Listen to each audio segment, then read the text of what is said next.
You thought love would save you.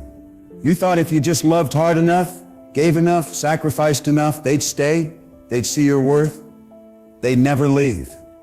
But they did, and now you're sitting there asking yourself, what went wrong? Let me tell you what went wrong. You made love the goal, but love without self-respect, without emotional control, without boundaries, isn't love.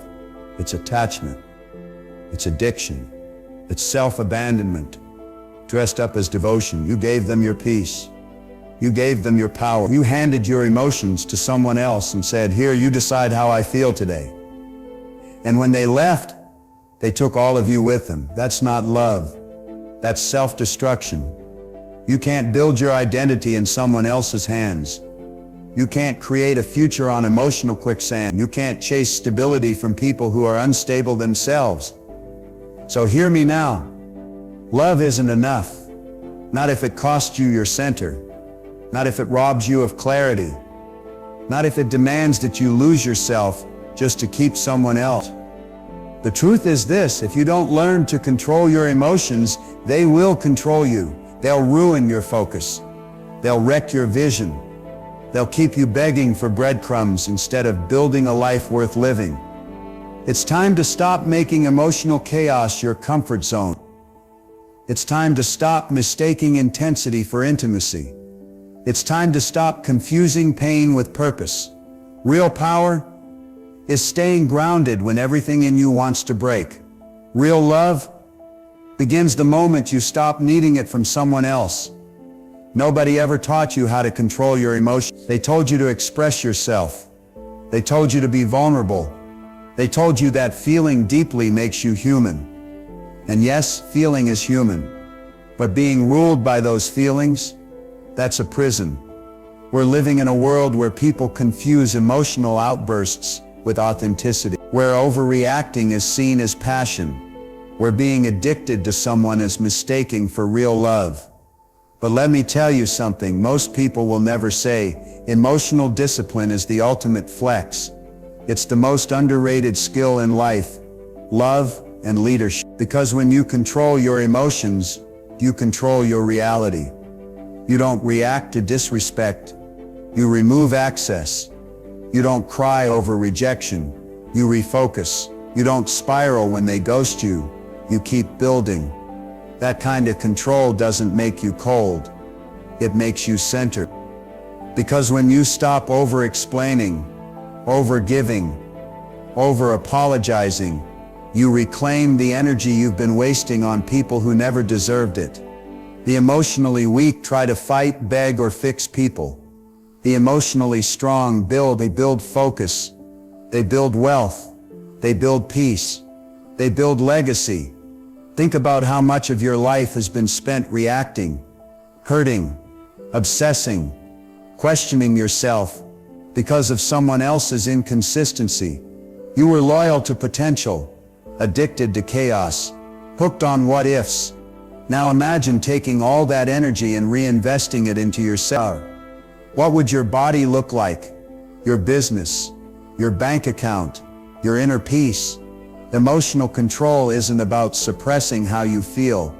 It's about responding, not reacting. It's about not letting a single text, a random mood swing, or a confusing silence undo all your progress.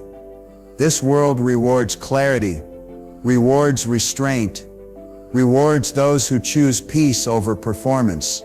So next time you're tempted to break down, lash out, chase, or explain, pause, breathe, zoom out, step into the version of yourself that doesn't need to prove anything. That version wins, that version leads, that version attracts.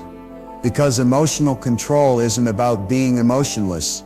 It's about being emotionally untouchable. You thought they were your peace. You thought they were your healing. You thought that if you could just love them enough, they'd change. That the relationship would finally feel safe.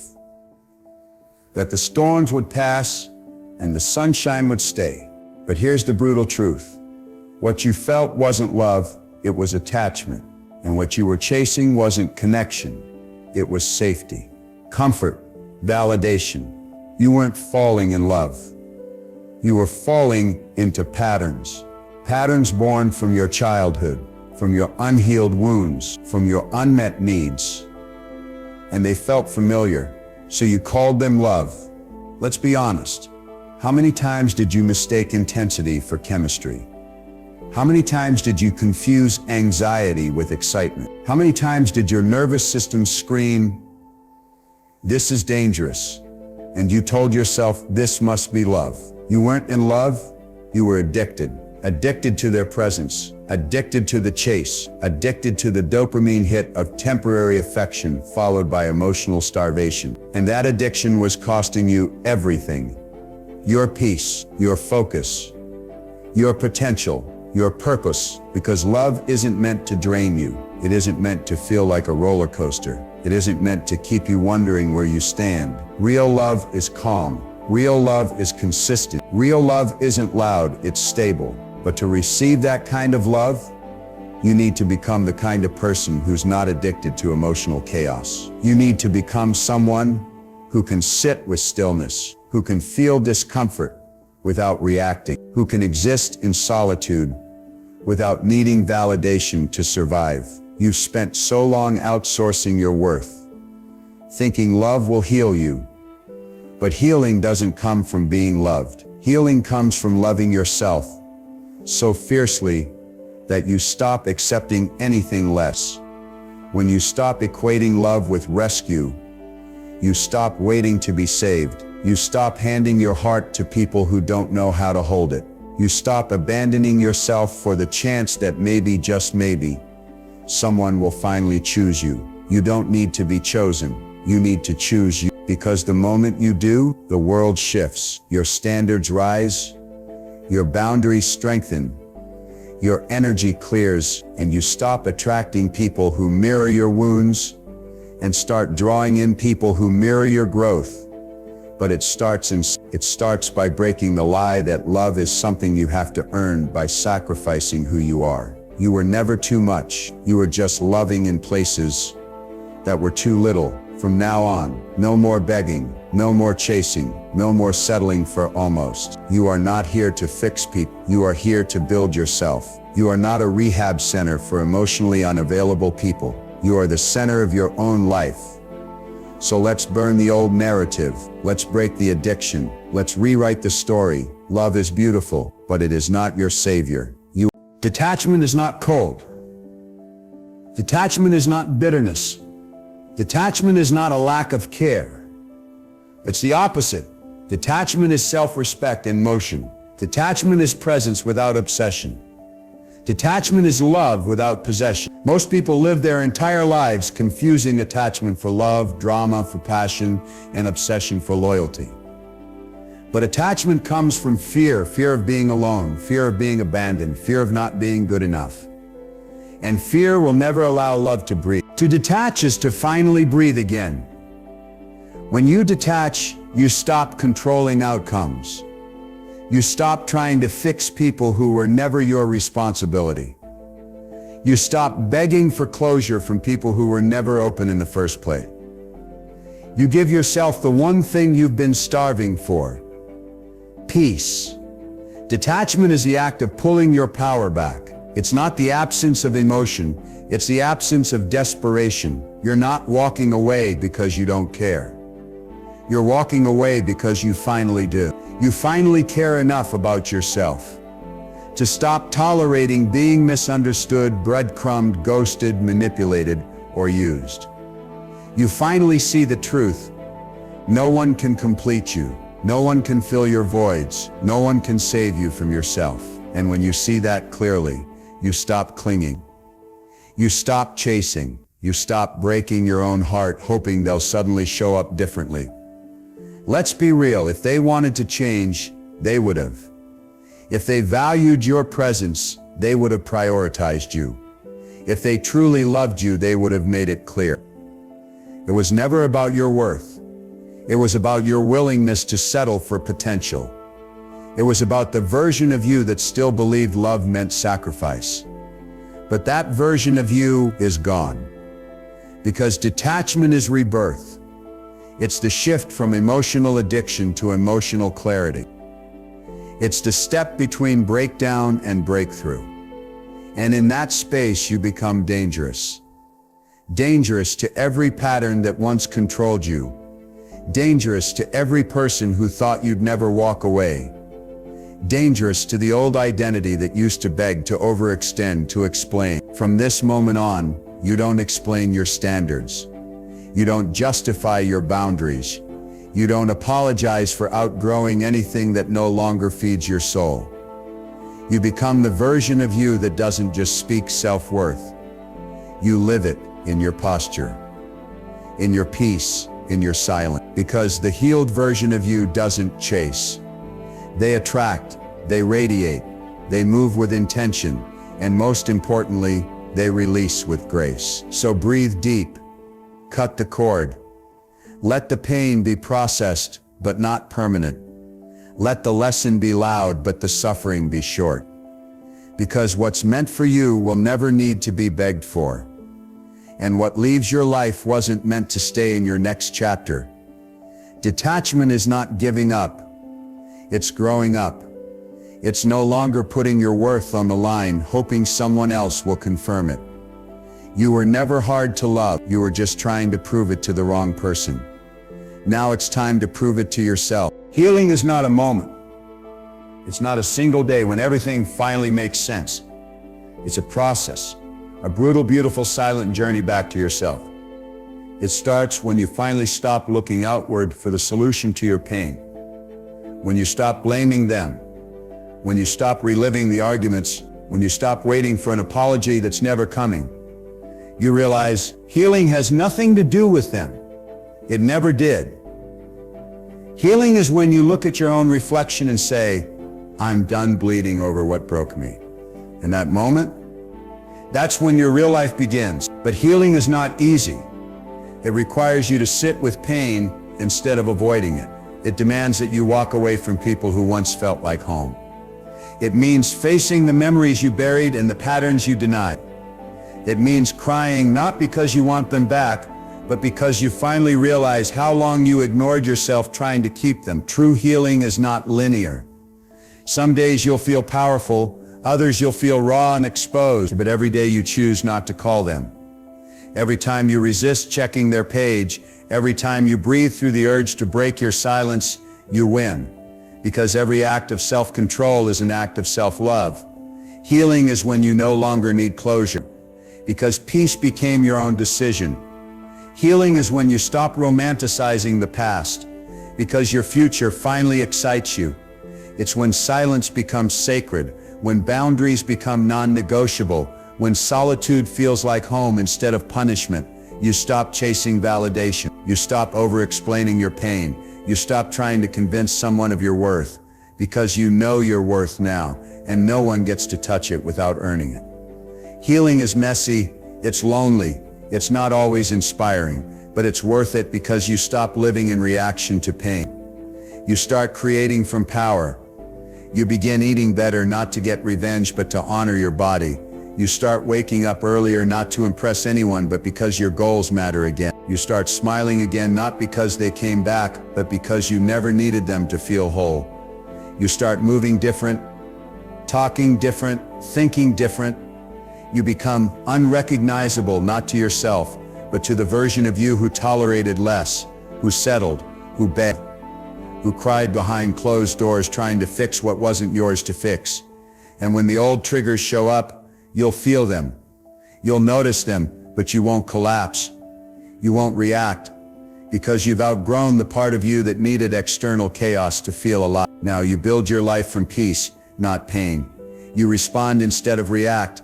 You walk away without explaining. You love yourself so loudly that no silent treatment could ever silence you again.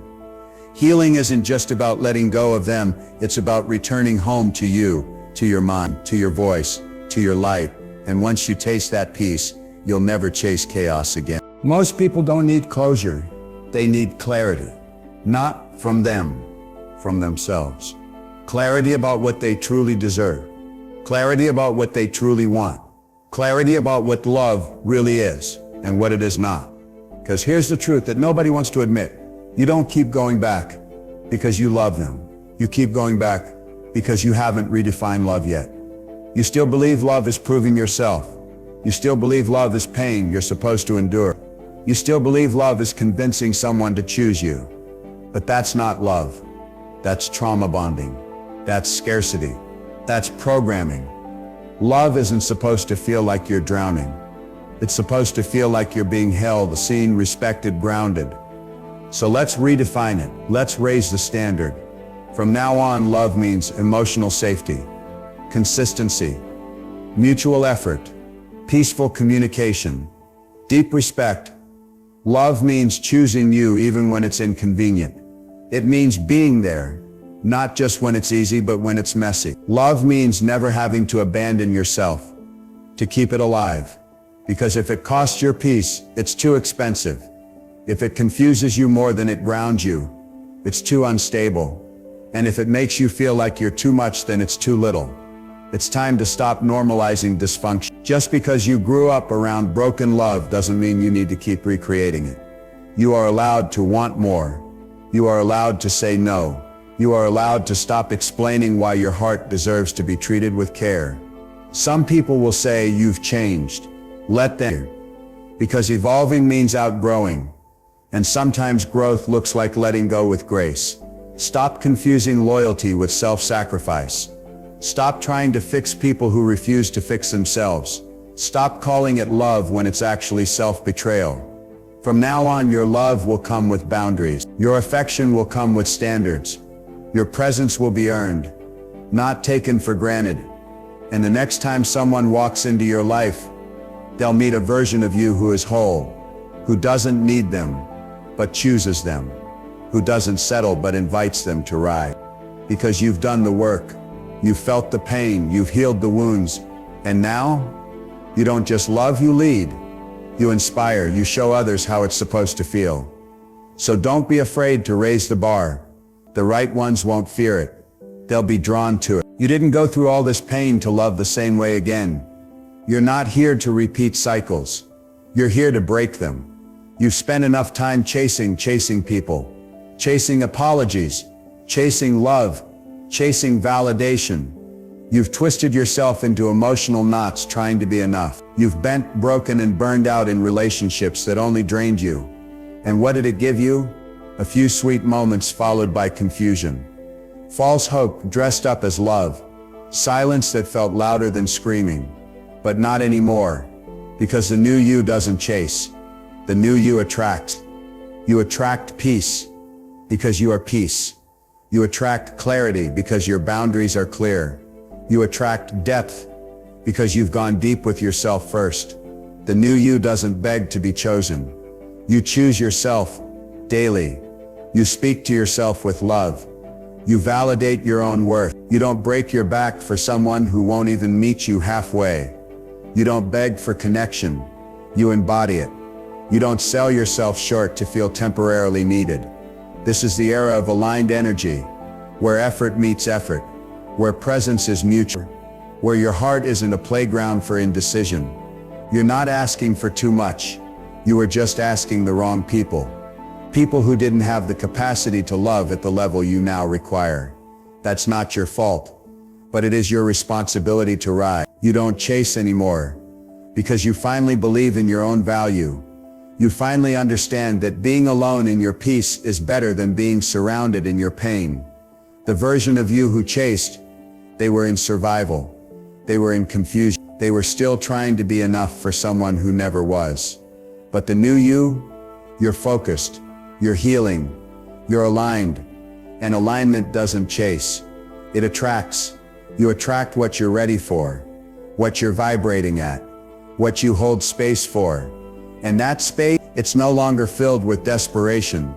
It's filled with standards, with confidence, with energy that says, I've already arrived. The old you needed someone. The new you chooses wisely. Because now you know what it cost to abandon yourself. And you're no longer willing to pay that price. From this place of alignment, you don't settle. You don't explain. You don't shrink. You rise. And when love finds you now, it'll feel like peace. Because it found you at peace. This is your rebirth. This is the part where you stop living in reaction to loss and start moving with the power of awareness. You no longer chase love because you are love. You no longer seek validation because you validate yourself daily. You no longer hand your peace to others because peace is now your default setting. This is what it means to lead with love. Not the kind of love that asks to be rescued. Not the kind that pleads to be understood. Not the love that waits on unread messages and breadcrumbs of affection. This is sovereign love. This is embodied love. This is love that radiates from the inside out. You love people not because you need them, but because you choose to. You walk away not with anger, but with clarity. You speak truth not to convince, but to express, because your value is no longer negotiable. Because your spirit is no longer for sale. You understand now relationships don't complete you, they reflect you, and the ones who enter your space moving forward, they'll have to rise to meet you. Because you're not lowering your vibration for anyone anymore. You're not shrinking to fit into small boxes. You're not dimming your light so someone else can feel comfortable. You're not toning yourself down for people who are never ready for the full version of you. You've evolved, and your evolution demands a different level of love, one rooted in truth, one grounded in mutual growth, one that honors who you've become, not who you had to be to survive. So yes, love again, but love with boundaries, love with eyes wide open, love without losing yourself. Because the strongest version of you doesn't need a relationship to feel whole. They build their life from wholeness and allow love to expand it, not complete it. This is the final chapter of the old you, the one who begged, the one who broke themselves to be seen, the one who clung to potential and called it purpose. That version is done. Now begins the era of peace, of purpose, of power. Now begins the era of choosing love with discernment, of giving love without depletion, of receiving love without forgetting who you are. This is you. This is the new standard. This is your evolution. And the best part, you did it. You rebuilt yourself. You walked through the fire and came out with light. You stopped chasing love and became it. Let the world feel that. Let every room notice it. Let every future relationship honor it, because the journey back to yourself was the real love story all along.